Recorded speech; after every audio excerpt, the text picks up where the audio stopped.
evolucionismo se remontan a la época de Anaximandro, que pensaba que la vida había tenido su origen en el agua y que los peces habían sido los primeros habitantes, hasta Lucrecio. Pues llega la época del romanticismo con Goethe, que llegó a elaborar una teoría evolucionista orgánica y a utilizar.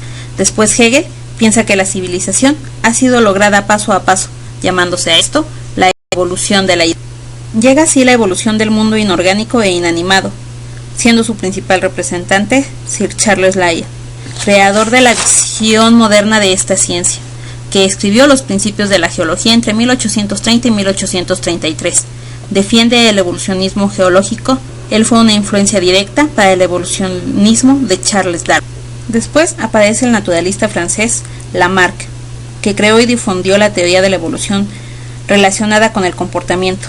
En 1809 escribe su obra Filosofía Zoológica, su teoría. Más adelante encontramos a Erasmus Darwin. Pone la idea de que todos los animales de sangre caliente provenían de un filamento viviente al que Dios había dotado de animalidad. Resultado. Después, Herbert Spencer publica un artículo donde la evolución era el principio explicativo para la diversidad de formas de los seres vivientes.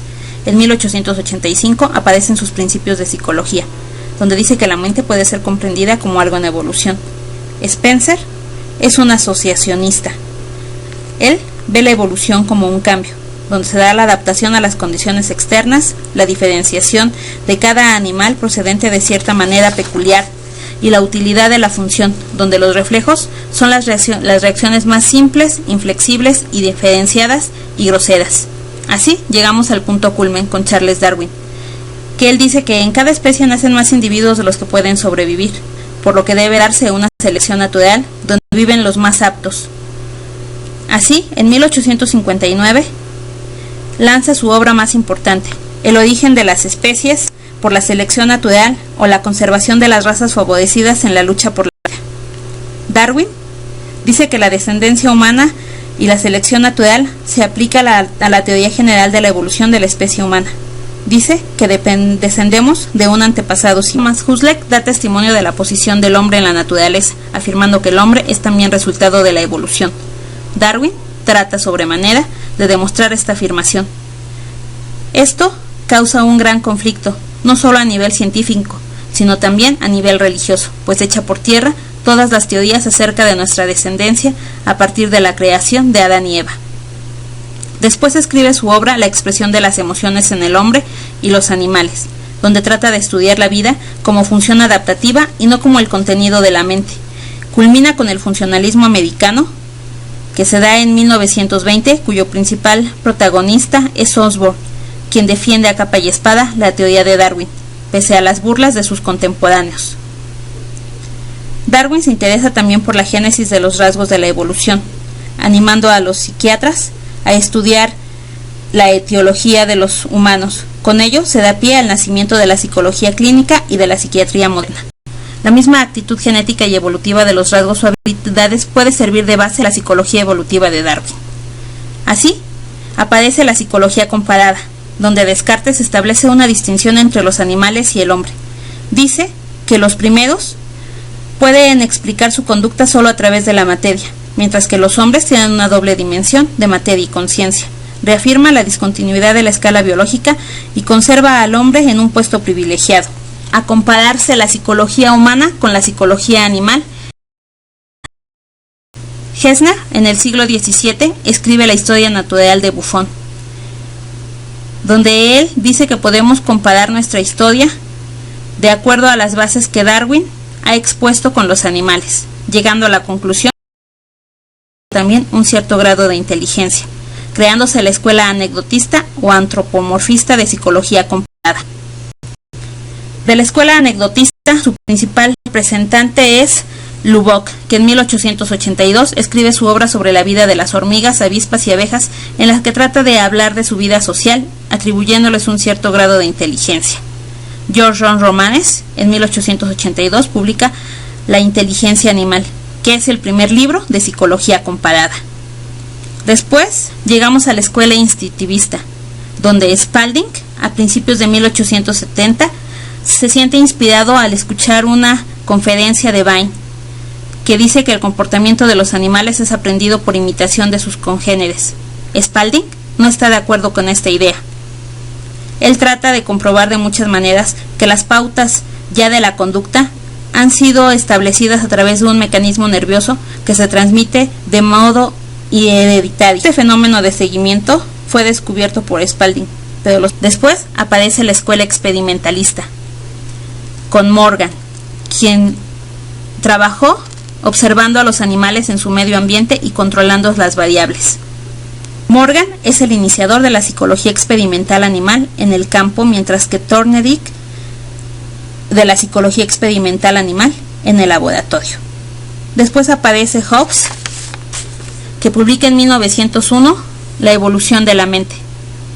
Después llegamos a la escuela mecanicista, que fue iniciada por Webb al iniciar su lucha contra el antropomorfismo. Esbozó una teoría sobre el tropismo animal, postura mecanicista más inclinada a la psicología de la acción que al pensamiento. Después aparecen los genetistas y ambientalistas. Los ambientalistas decían que el factor determinante de la conducta es el ambiente, siendo su principal representante Tolman. Después, con Lorenz, aparecen los etólogos, que se encargan de estudiar el instinto y la conducta aprendida, común a todos los individuos de una especie, y viendo cómo ésta es modificada por un estímulo externo.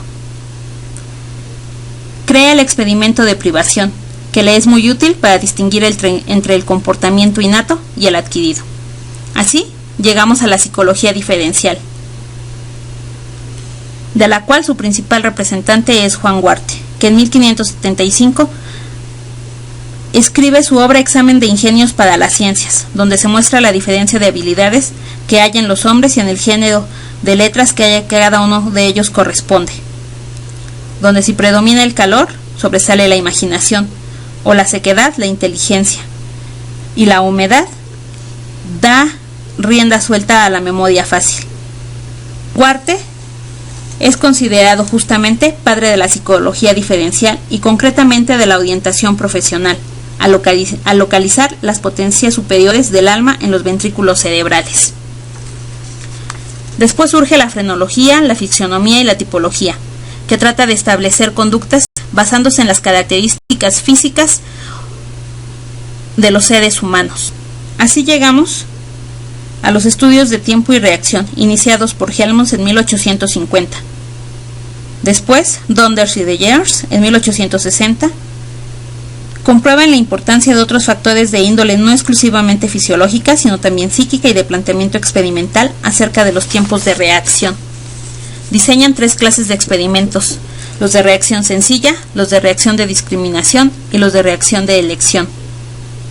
Es una modalidad experimental del tiempo de reacción de tiempo asociativo, donde el aparato Francis Galton habla de la naturaleza y de la medida de las habilidades, donde dice que la actitud evolucionista en psicología es uno de sus principios y los aplica al trabajar sobre la variación, la selección, la adaptación al estudio de las diferencias individuales entre los hombres.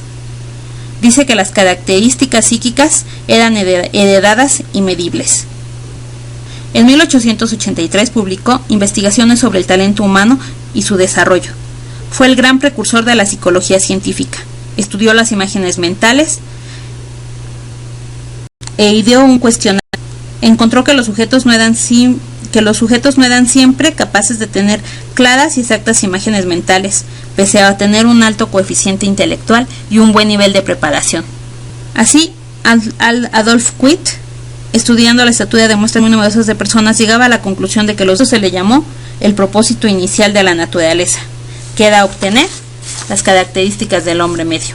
Sperman llegó a la conclusión de que el grado de cada habilidad depende de un factor general y de otro específico de esa habilidad concreta, al que llamó factor específico, creándose la teoría de los 2 factores y la teoría del factor único. De esta manera se fueron desarrollando los test. En un principio eran escritos. Después, algunos para adecuarse a las edades se fueron haciendo con imágenes. Otros, al final, se hicieron orales. Los tests se han vuelto un medio importantísimo dentro de la psicología. Binet lanza entonces el concepto de coeficiencia intelectual,